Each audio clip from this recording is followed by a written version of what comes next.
అనేక ఊహాగానాలు, రకరకాల పుకార్లను ఛేదిస్తూ నిన్న సీఎం జగన్మోహన్ రెడ్డి గారు 175 స్థానాలకు సంబంధించిన అసెంబ్లీ అభ్యర్థులను ప్రకటించారు. దీంతోపాటు ఎంపీ అభ్యర్థులను కూడా చాలా క్లియర్ కట్గా స్పష్టంగా చెప్పడం జరిగింది. మనతో పాటు ప్రస్తుతం మంత్రి విశ్వరూప్ గారు ఉన్నారు. ఆయనతో మాట్లాడదాం. సార్ చెప్పండి, చాలా ఊహాగానాలు మీ నియోజకవర్గానికి సంబంధించి ఊహాగానాలు వచ్చినప్పటికీ మళ్ళీ జగన్మోహన్ రెడ్డి గారు మీ మీదే నమ్మకం ఉంచారు. ఏంటి సార్ ఆయన మీ మీద ఉంచడానికి నమ్మకం ఏంటి, మీకున్న ధైర్యం ఏంటి, ధీమా ఏంటి చెప్పండి.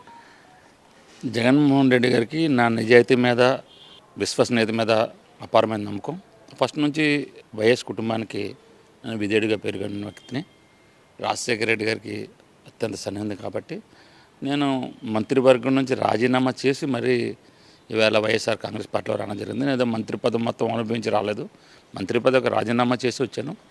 కాబట్టి నా నిజాయితీ, నా విశ్వసనీయతకి అధిక ప్రాణం ఇచ్చారు. అదేవిధంగా కార్యకర్తలతో నాకున్నటువంటి సంబంధ బాంధవులు కానీ, నియోజకవర్గంలో నా యొక్క పనితీరు కానీ, అదేవిధంగా ఎక్కడా మచ్చ లేకుండా ఎన్నిసార్లు ఎంతకాలం మంత్రి పదవి చేసినా కూడా ఇప్పుడు కూడా చిన్న మచ్చ కూడా లేకుండా, అవినీతి తావు లేకుండా పరిపాలించాను. కాబట్టి ఈరోజు నాకు టికెట్ ఉందని భావిస్తున్నాను. ఏదేమైనప్పుడు కూడా జగన్మోహన్ రెడ్డి గారు నాపై పెట్టుకున్న నమ్మకాన్ని వమ్ము చేయకుండా అమలాపురం నియోజకవర్గాన్ని మూడోసారి నెగ్గి జగన్మోహన్ రెడ్డి గారికి కానుకిస్తానని తెలియజేసుకున్నాను.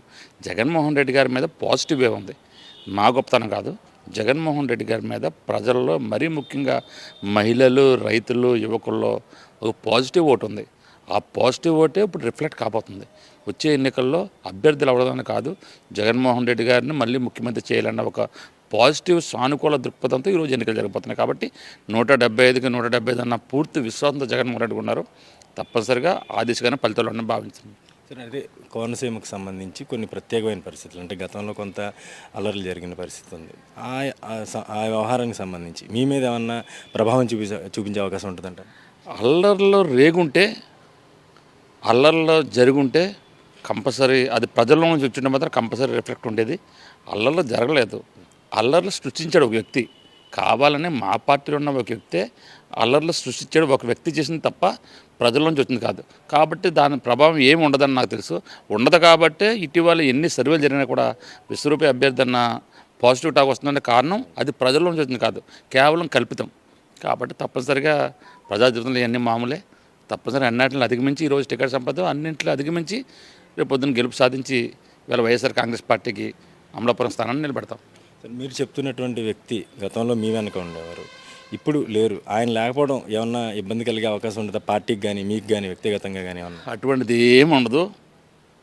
వేలాది మంది కార్యకర్తలు, అతను కార్యకర్త. ఎవరు స్వార్థం ఎదురున్నప్పుడు కూడా ఇలా భగవంతుడు అన్నాడు ఉన్నాడు. తప్పనిసరిగా భగవంతుడు సరైన సమయంలో సరైన నిర్ణయం తీసుకుంటాడు. ఒకరి వల్ల ఈ పార్టీ నెగ్గదు.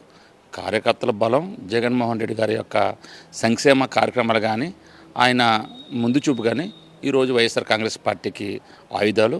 వాటి వల్ల ఈవేళ వైఎస్ఆర్ కాంగ్రెస్ పార్టీ అత్యధిక స్థానాల్లో గెలుపొంది జగన్మోహన్ రెడ్డి గారు రెండోసారి ముఖ్యమంత్రి కాబోతున్నారు.